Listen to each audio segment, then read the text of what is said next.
Namaste my fellow strikers, Holy Materia here, back with another Shinobi Striker video. Today we're going to be talking about the best healer DLC, so let's get right into it.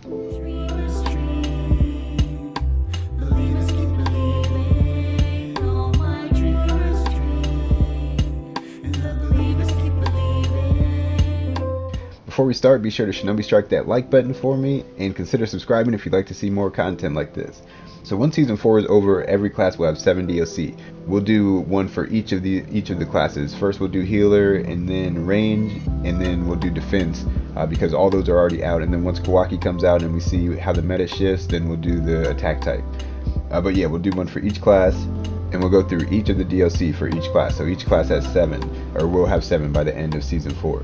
If your favorite DLC is number 7 on a list, it doesn't necessarily mean that it's a bad DLC, it's just not as good as the other one. So don't take anything personally here, because I've been having a couple people commenting on my channel lately about this first DLC that we're going to talk about coming in at number 7. So at number 7 we have Sakura, the War Arc Sakura. I think that she's easily the worst healer DLC that's come out so far, but it doesn't necessarily mean that she has nothing to offer, but she's just not as good as the other ones that are on this list.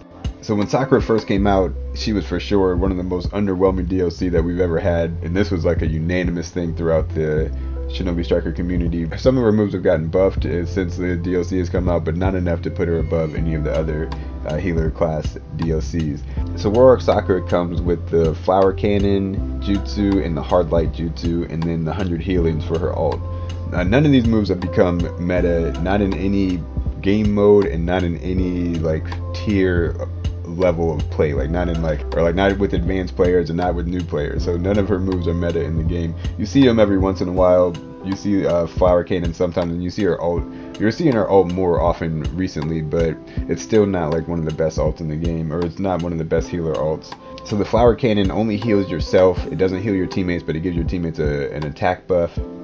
So if they change that and let it heal your teammates and or also give you a buff, it would be a good move. But right now it's not going to be better than something like Super Light and Boulder. It's not replacing that, and it's not replacing any of the new healer moves that have come out since this DLC has come out. And her Hard Light is maybe useful in flag, but it's not really useful in anything else. Maybe in base, but you don't really see anybody ever use it.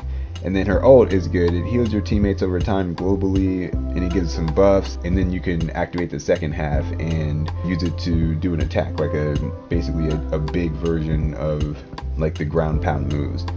But even with this ult, it only heals you over time, and it takes a long time. You can get killed while you activate it. It's just not a good ult, and not a good DLC compared to the other ones. So coming in at number 6, and this one is a little bit complicated, we have Ino. So I'd say that, and this one depends on what level of play you're at, and this one is just a little bit complicated overall. So this Ino is in a weird spot right now, because she's good if you like to cheat, like if you like double casting, because her ult is one of the most meta ults in the game right now, especially for like high level players like clans and stuff like that, people who scrim and people who are kind of sweaty. Everybody uses Ino's ult right now, because we're in a sort of meta where it's like this ult denial meta, and even if you just get hit with the beginning of her ult now, it takes away like a large chunk of your ultimate charge. You can pretty much deny the whole team their ult all match with this ultimate, especially if you double cast it and hit everybody with it all the time. So if you like to double cast and you're using it like that, she's probably like the 3rd best DLC. But if you're not cheating, then I'd say she's like the 6th or 5th best. Her healing jutsu, the Mind Transmission Palm Sage jutsu, is okay if you are a new player and you're playing against other new players, because it's a global heal. You can do it from a safe place, and you won't get punished really by the enemy team for doing it, because if you're playing against newer players. But you never see this jutsu in higher level play, in combat at least. Sometimes you see it in flag battle if the healer is like sitting on the flag with water pillar, and then they use this heal to heal their teammates from all over the map while they're on their flag defending. And every once in a while you can see it on base. I think it works okay on base because it's a global heal. But it's just not considered one of the best healing options in the game. There are other better healing options. And then her Mind Transmission jutsu, it's only really good if you have some kind of like build set up with it, or if you're like teaming up with a teammate and and or using it to pitfall. And her ultimate can also be used to pitfall people. But you never really, people don't really ever use her ult as like a damaging thing or to like kill people. But people use it to like restrain people so their teammates can do ults. But mostly it's used for like taking away people's ult charge, the other team's ult charge. But now that Izanami's been buffed, it's basically you get stunned like how you do on that globally. So this ult's not really that great for holding people or for restraining people anymore. It's not like one of the better ults, but it does come back really fast, and that's why you can use it to deny other people's ults, because you'll almost definitely get this ult before other people get their ults on the other team, especially the other healer if they're running one of the better ults like Naruto's ult or something like that. Alright, coming in at number 5, we have Onoki. He used to be one of the worst DLC in the whole game until he got some much needed buffs on his ninjutsu. His ultimate is still really bad. It's probably the worst ult in the whole game still to this day. So it's just not useful. But his super light and boulder is still super meta, even with the new healing DLC that have come out. It gives your team their ninjutsu back faster, it makes them faster, it boosts their action speed, so it just does so much to help your team. And it gives you and your team your ult back faster. So this move is still really meta, and it's really a good move. His super weighted boulder is good. You see it a lot on like flag, but you even see it on the other game modes too, which I don't ever really use it on the other game modes, or I don't really use it at all, but you see it a lot on flag because it's an area of effect heavy boulder. It slows down your whole action speed now, so it makes it better. That makes it better because it messes up your chakra jump, your charge speed, your movement, your jumping, and everything. So it just messes you all up. So both of his ninjutsu are good, really good jutsu, but his ultimate is really bad. So that's the only thing that's really wrong with Onoki that puts him lower on the list. All right, so coming in at number 4. Number 4 and 3 are kind of tied in my book, but since I like May more, I'm going to put Tsunade in at number 4. So yeah, Tsunade she was the very first healer DLC, and she's still great. She was the only healer DLC in the first season that came out. So healers got slept on hard in the first season. We got played. But yeah, Tsunade is still good. Her nervous system rupture is great. It's you can use that to carry flags. You can use it to disrupt people who are carrying flags, or just like there used to be like a bunch of one-shot builds with it. There aren't really one-shots with it as much anymore, but it's still a good jutsu. Her Heavenly Foot of Pain can be good. It breaks Water Pillar and Sand Shield, so it could be good on Ace Battle. And if you like to run like combat healer kind of thing, you can use it in certain setups, like Shadow Stitching into Heavenly Foot of Pain and stuff like that. I don't really use it personally, but you can make it work. But it's not one of her best moves. And then her ult has been meta since the game came out. It's still a meta ult for healers because it gives your team so much ult charge back. So it heals over time, it gives you a defense boost, but the big thing is that it gives so much of your ult charge back to your whole team, and that's especially important now with this whole ultimate denial thing with moves like Ino's ultimate and moves like Hazan's strike that are taking away your ult charge. So yeah, Tsunade is still a solid DLC. She's been solid since the game came out, and she's still good now.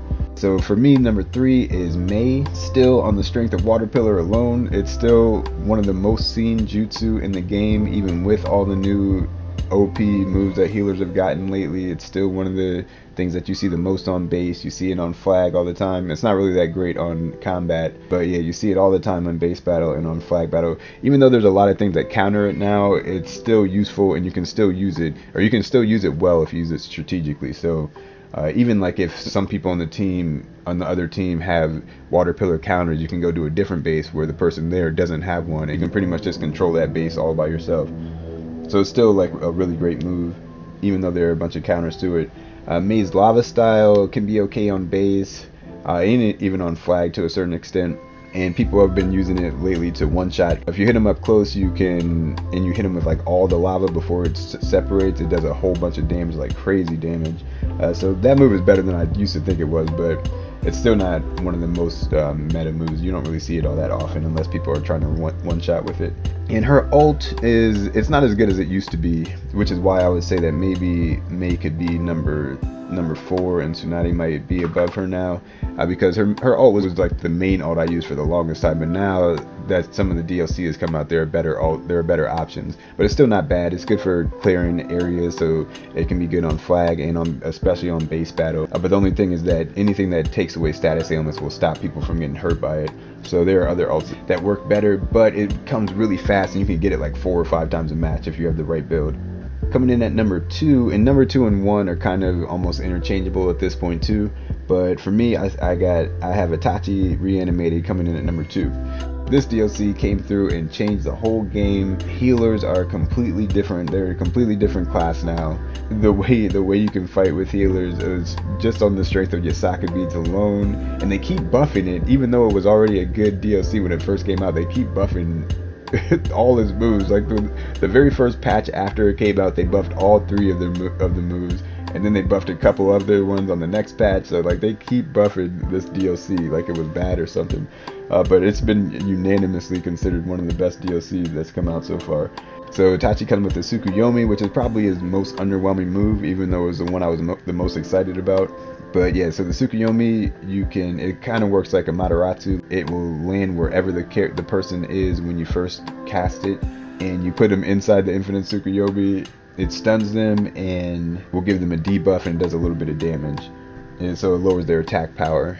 But the best thing that Itachi came with was the Yasaka beads.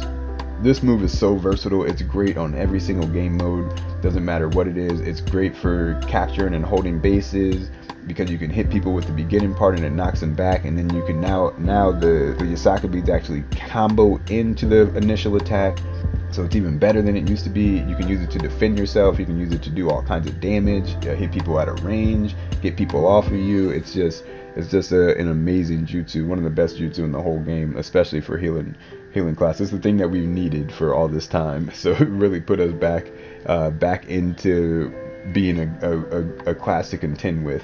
And then the Izanami, even though it's one of the most complicated ults in the game, is really good now because the stun that you get is much longer than it was when this first came out. So when you first do it, you'll start the Izanami, so nothing will happen when you first activate it, and then 10 seconds later people will go back to where they were when you first activated it, and then you can activate the second part if you want, and that will globally hit everybody, and it will stun everybody on the map, and it lasts for a long time now. Like you stay stunned for a good while, and when the first reset happens, it will take away all your opponent's ninjutsu, and also now when you activate the second part, it will also take away their ninjutsu. And if you don't activate the second part, then it will reset them again, and it will do all those things again, and it will reset back to where they were 10 seconds before.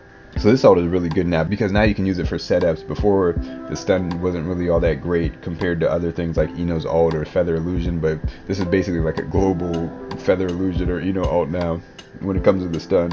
So yeah, so now Itachi is really good. But I'm still going to say that the number 1 healing DLC is Naruto Last Battle. Now his first ninjutsu, the rebirth, is still not good. It barely heals you or your teammates, and it's such a small radius that you can't really use it as a healing move, and the reviving people in most game modes doesn't really matter that much, and you almost never have it when you actually need it. So it's still not a good move. You don't really see it that often. The defense buff is really nice though, and it can help you stay alive yourself, but it's not that great for your teammates. But the True Seeker orbs are still great. They're still meta. You see it all the time. They are crucial to get hit by for the opponent's healer. Like it completely throws off the whole other team if you can hit the other team's healer with the orbs that you throw. You can use it to get scrolls. You can use it to get people off of bases. It completely destroys summons when you're in the actual ball. Like there's all kinds of things that it counters, and it gets people off of you. It makes people think differently while they're fighting you, just like the Yasaka beads do. But this has more utility than the Yasaka beads. Even though the Yasaka beads do more damage, I still would say that True Seeker orbs have more utility overall. And then Naruto's ult, the Massive Rasen Shuriken, is still one of the best ults in the whole game. It's a one-shot, it has amazing tracking. It takes a while to get back, and that's the biggest weakness of it right now because of the new meta with Ino's ult. So that can make it so that you only get it like maybe once a match. But if I'm fighting somebody that doesn't have Ino's ult, I get it like 2 or 3 times a match with my build setup. it has all kinds of utility. Not only is it like powerful when it comes to like doing damage, but it also heals your whole team. It revives all your allies. It gives them back their ninjutsu. It just does so much for the whole team, and it's a global heal. It does all those things globally.